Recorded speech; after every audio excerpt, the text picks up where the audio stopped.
It's Tuesday, July 3rd, 2012. I'm David Pierce, and you and I are about to spend 90 seconds on The Verge. The EU Court of Justice says selling used copies of digital software is legal. In a case between Oracle and UsedSoft, the court ruled that digital download licenses shouldn't be treated differently from physical media. There are a number of caveats in the ruling, and of course this only applies to Europe. So far in the US, people can legally resell physical media, but not digital. Sadly, trading in your Xbox Live Arcade games for beer money is probably still a ways off.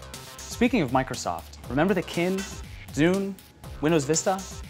An upcoming report from Vanity Fair hopes to shed light on the company's, quote, lost decade.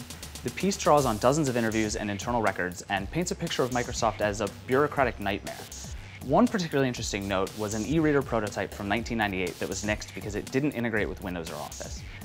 None of the stories are particularly surprising, but it comes at an interesting inflection point for Microsoft.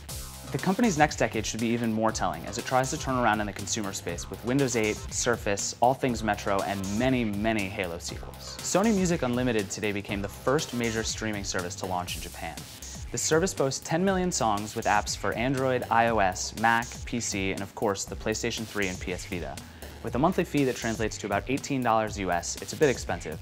But seeing as how you don't have Spotify, Rdio, or Pandora, well, you don't really have a choice. That's it for today's top stories. Tune in tomorrow for a review shootout.